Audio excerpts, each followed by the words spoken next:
Okay guys, it is Calculating Genius, and today we're going to be talking about a laptop from 2005, specifically Dell Inspiron E1505. Now when you think 2005 or 2006, you probably think of, well, laptops that are like more than an inch thick and barely any RAM that would be useful today, and that RAM that it has is pretty slow. So anyways, let's talk about what it can do. If we want to talk about what this thing can actually do, let's talk about specs. Because any good tech video has the specs of the technology item listed. Now, first of all, the screen has a 1200 by 800, 16 by 10 aspect ratio. A bit weird, but it's not that bad. When like playing back YouTube videos, there's like tiny black bars. It's not annoying at all. A pretty small trackpad, great keyboard, and 80 gigabyte hard drive, which is somewhere around here, a whopping like gigabyte of RAM, which hasn't been upgraded by the way, a 1.66 gigahertz Core 2 Duo processor. I think it's the T2300, and it's pretty usable even today. It can play back like non-HD video and cool stuff.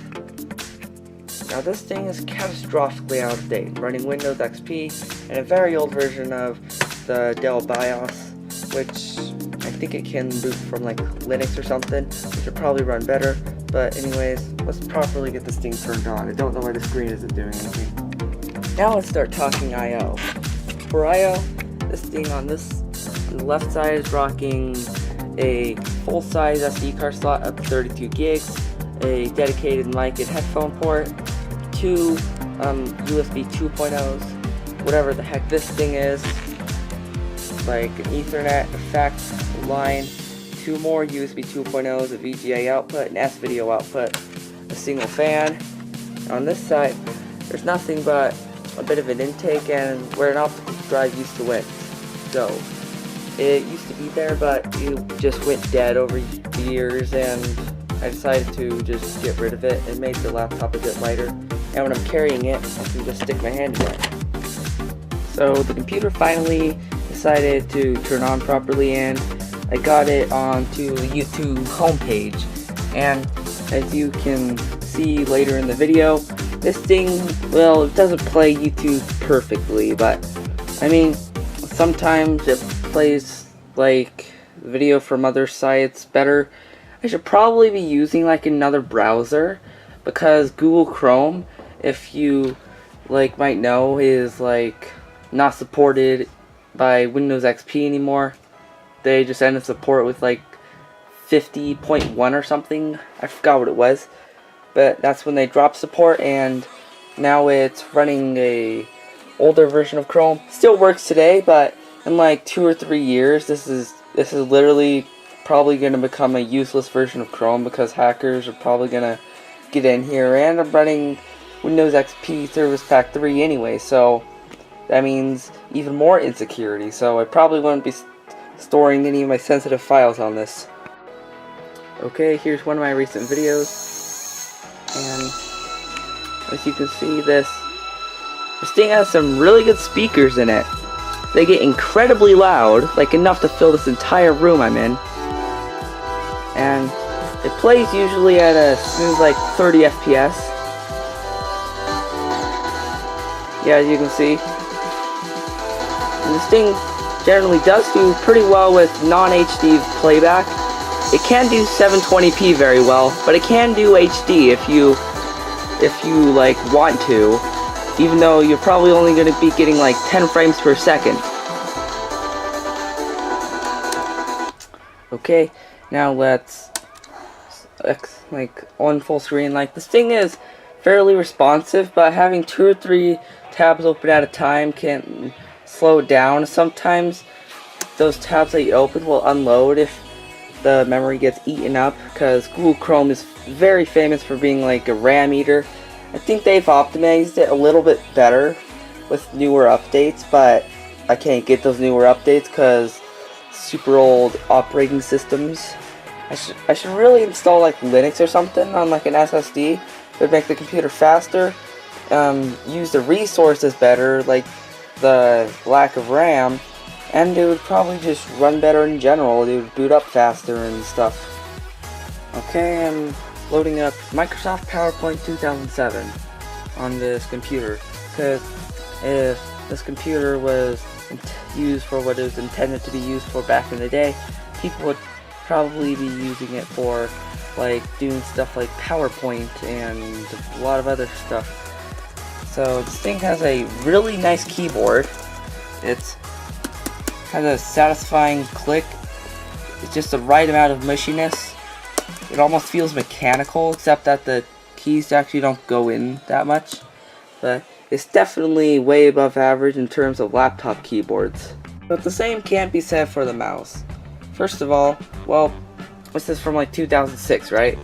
So, no, we don't want to save. So it's pretty small. I mean, again, trackpads weren't above like 3 inches back then, and has dedicated clicks, both of which actually work very well. Actually, it's good, but this trackpad has a lot of friction on it. It's not very smooth, and if it was just smoother, it'd be more usable, but it is sunk down quite a bit into the computer as well, which makes it easier to find when you've gotten to the end of the trackpad, but it's also a bit annoying just for general use. For battery life, this thing has an upgraded battery since the original battery was, well, completely gone. It literally didn't even recognize that the battery was there.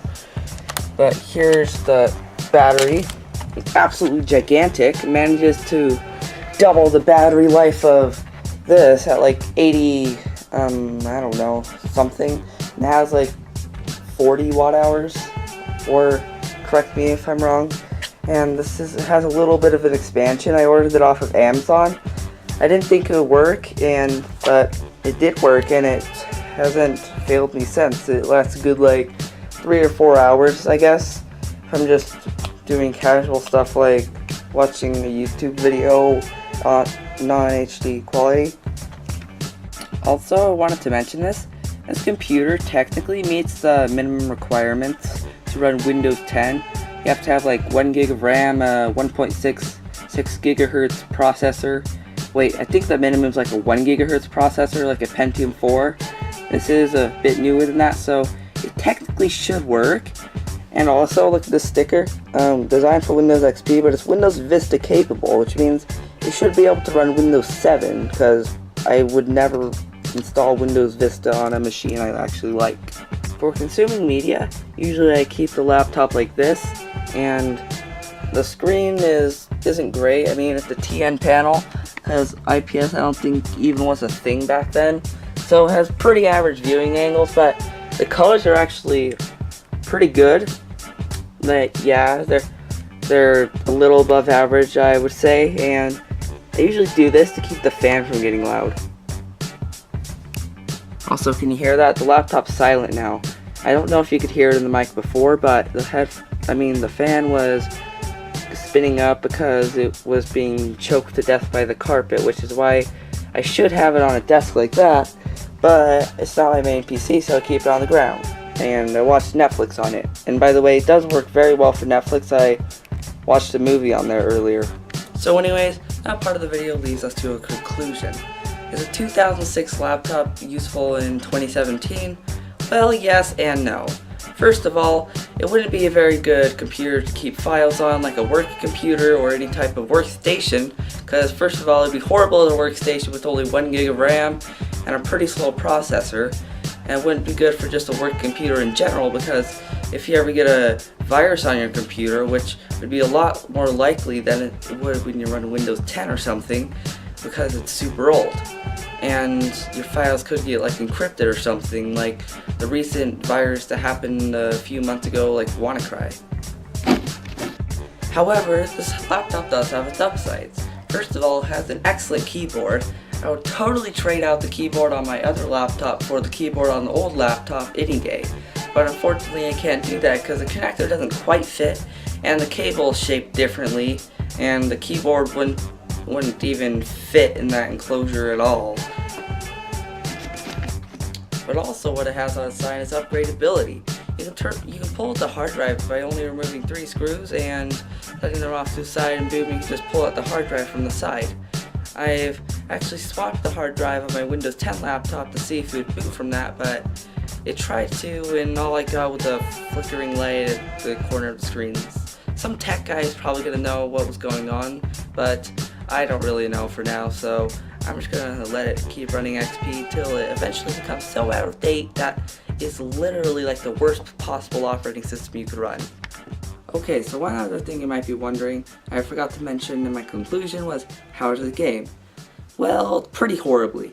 The only free game I have, and the only game I have, I don't have any games on Steam or anything, I can't afford Steam, and the only game I have wouldn't launch because it required DirectX 11, and that, like DirectX 9 or something, so I need like, I could probably run like Half-Life or Half-Life 2, maybe like Bioshock, I'm not sure, but the GMA graphics aren't any good anyways. It's like the 950 variant, so it was pretty typical of the time, but it's really not powerful at all with only having 256 megs of VRAM.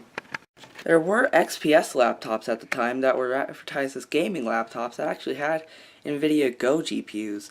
And these were actually pretty decent for playing the games that came out during those years, like, I don't know, some version of GTA. So yes, thank you for watching. Leave a like on this video if you enjoyed. If you didn't like it, you can press the dislike button. Be sure to subscribe and turn on notifications if you're actually interested in my channel. I'll try to do these videos as possible, but wait, that doesn't make any sense, but honestly, I don't have any money. I could probably go scouring eBay and pick up like some old tech I could probably review, but I probably am gonna wait till I have more money till I actually start becoming the actual like reviewing channel that reviews actual stuff.